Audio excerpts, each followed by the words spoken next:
তবে সেলিমকে কে নিয়ে এলো এখানে? এখানে কোন সিপিএম সেলিমকে নিয়ে আসে।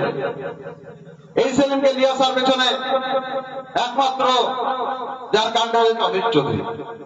অধীর চৌধুরী কি ভাবলো, এখানে যদি আমি মোহাম্মদ সেলিমকে না নিয়ে আসি তাহলে এই যে বহরমপুর লোকসভা ভোটটা আমাকে সিপিএম দিবে না, আর যদি আমি এখানে সেলিমকে নিয়ে আসি তাহলে এখানে পাগলা কংগ্রেস কিছু আছে আমাদের এই লোকসভাতে, এই কংগ্রেস গালাকে ভোটবো, তারা মোহাম্মদ সেলিমকে ভোটটা দে, তাহলে আমি ওখানে অন্তত জিতবো।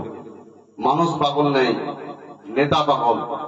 অধীর চৌধুরী পাগল, মোহাম্মদ সেলিম পাগল, তাই নিজের জায়গায় শেষ করে দিয়েছে। এই লোকসভায় আছে, মুর্শিদাবাদ লোকসভায় দাঁড়াচ্ছে। তার ফলাফল কি দেখলেন?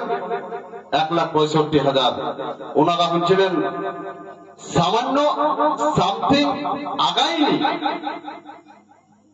গণনা হতে হতে আগায়নি, কোন একটা শিক্ষকদের ভোটে হয়তো আগাই ছিল 2-4টা ভোট, অতি কিন্তু কমও ফুটেছিল, ঘুরিয়েও খেলেছিল সিপিএম, এই পাগলা সিপিএম গুলি পর্যন্ত খেলেছিল, ওদের সেটা জানা নাই। তারপরে কি হলো? 1,65,000 ভোটে হারলো কে? মোহাম্মদ সেলিম। উনি কিন্তু কলার মারে ধরে ভেসে চলে গেছে, আর কিন্তু জীবনে আসবে না। অধীর চৌধুরী কত ভোটে হারলো? 85,000 ভোটে, উনিও শেষ। যাই হোক, আপনারা জানেন সিপিএম কংগ্রেসের কিছু নাই এখন। এখন একটা জায়গা বিরাজ করছে, সেটা হচ্ছে বিজেপি। এই বিজেপিকে নিয়ে এসছে কে পশ্চিমবাংলায়? সিপিএম।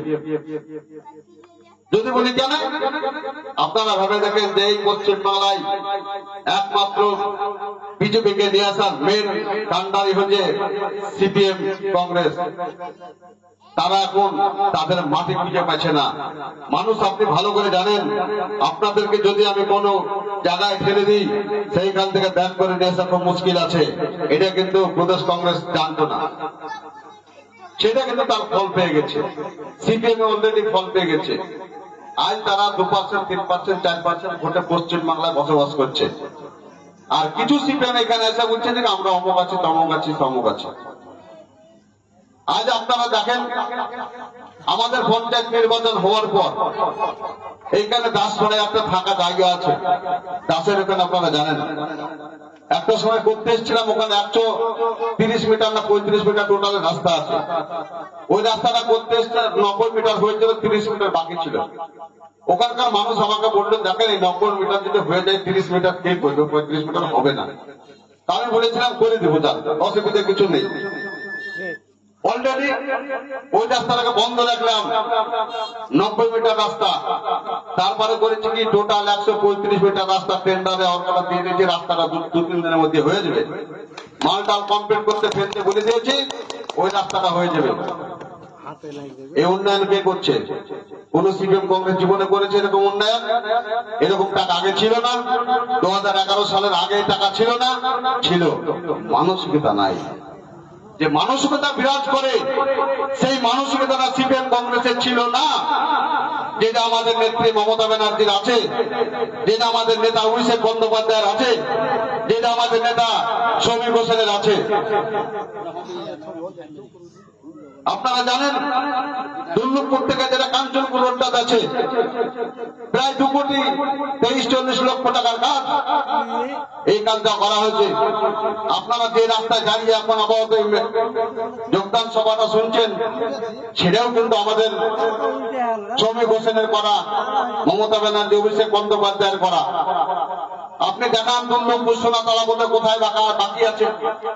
রেশানি বলছিল একটা কথা যে এসান ডাক্তারের মোড় থেকে জলিল মাস্টারের মোড় টু এই হ্যান্ডিক্যাপ কি এর নাম, ডাবলুর বাড়ি থেকে এই রাস্তাটা হওয়ার কথা। আষাঢ়ি মোড়, আমি এটাও আপনাদের কাছে কথা দিয়ে যাচ্ছি, এই রাস্তাটাও হবে, এই রাস্তাটা হবে। আপনারা এটাও বলেছেন এটাও হবে। আমি কালকে দাদার সঙ্গে কথা বললাম রাত্রে, যে দাদা আমাকে 1.5-2 কিলোমিটার রাস্তা দিতে হবে। কোন রাস্তাটা? তাহলে দাদা সোনাতলাতে একটা রাস্তা আছে, যেটা আছে লোকমান মোড় উঠবে, আর ওখানে একটা কিছু রাস্তাতে 2 কিলোমিটার হবে। তাহলে তুমি নাম টাম পাঠাও, আমি যাও রাস্তাটা করে দেবো। তাহলে আপনাদের জন্য আমি আমরা ভাবছি, আমাদের দল ভাবছে, আমাদের বিধায়ক ভাবছে, আপনাদেরকে তো ভাবতে হবে। আজ যেটা কলাগাছি যাচ্ছেন, দুর্লভপুর বলতলা থেকে কলাগাছি যাচ্ছেন, রাস্তাটা পিচ হয়ে গেছে, পিচ কমপ্লিট হয়ে গেছে, হয়তো লেয়ার ফেয়ার কমপ্লিট হয়ে গেছে। আজ আপনারা দেখেন কতকাল আপনাদের কাজ হচ্ছে। আমি মমতা ব্যানার্জি যে সর্বোপরি যে উন্নয়ন করা যায় সেগুলোর কথা বলছি না, আমাদের নেত্রী যে উন্নয়ন করা যায় সেগুলো বলছি না, সেগুলো সবাই জানেন, এই জানার কোনো শেষ নাই উন্নয়নের কথা। আমাদের বিধায়ক সাহেবের যেগুলো বলছে সেগুলোর কথা আপনাকে বলি। আমার অঞ্চলে নাই নাই করে এমএলএ সাহেবের কাজ প্রায় 20 কোটি টাকারও বেশি কাজ চলছে আমার অঞ্চলে। এটা আপনাদেরকে ভাবতে হবে। মুজাক্কার ভাই যা সিদ্ধান্ত নিয়েছে, চূড়ান্ত সিদ্ধান্ত নিয়েছে। আমি যদি একে একে বলি, আমার 28 থেকে 153 নম্বর বুথ, 128 ভোগপাড়া, 129 রুমচা, প্রত্যেকটা বুথ থেকে আমার কাছে খবর আসছে, আমাকে বলছে যে আমাদেরকে যোগদান করিয়ে দেন। আমরা বলছি, আমি বলছি এবং আমার দল বলছে, আমার বিধায়ক বলছে যে হ্যাঁ নেব। অন্তত তোমরা শান্তশিষ্ট ভাবে, ভালো মাথায়, ভালো আলোচনায়, ভালো বুদ্ধি নিয়ে এবং তোমাদের যারা আসবা তাদের সাথে আলোচনা মাফিক এসো। এই না তোমাদেরকে জোর করে পেশাব দিয়ে নেওয়া হচ্ছে, তা না। আমি সুবের বলছি যে কোনো আমার অঞ্চলে কোনো জোর পেশাব দিয়ে কাউকে তৃণমূল করবো না। কারণ আপনারা মমতা ব্যানার্জি কাজ দেখে, অভিষেক বন্দ্যোপাধ্যায়ের কাজ দেখে এবং তথাপি সৌমিক হোসেনের কাজ দেখে, আপনারা তৃণমূল কংগ্রেসের কাজ দেখে আপনারা এই দলে যোগদান দেবেন। আমার সামনে কথা চলছে 3টে মেম্বারের, অলরেডি কথা কমপ্লিট হয়েছে। 3টে মেম্বার একটা যোগদান করে নিয়েছে, আপনারা জানেন। আমাদের কাঞ্চন পূর্ব, আমাদের কায়মকে যোগদান করে নিয়েছি অলরেডি। আরো 3টে মেম্বারের কথা চলছে, আর 7 তারিখে হয়তো যোগদান হয়ে যাবে। সীতানগরে, কাশিমনগর, সীতানগর কাশিমনগরে আজকে যোগদান সভা ছিল। সেটাকে আমি বললাম না, আজকে হবে না, যেটা আজকে সুমাতলা মধ্যে যোগদান আছে, এটাকে তোমরা ক্যান্সেল করো, পুনরায় ডেট করো। সে ডেটটা হবে। আপনারা জানেন লুমচাই কথা চলছে, লুমচা বলছে যে আমাদেরকে যোগদান করিয়ে দাও। বিল গান্ধী বলছে যেগুলো আছে আমাদেরকে যোগদান করিয়ে দাও। তাহলে আমি বলছি যে তোমরা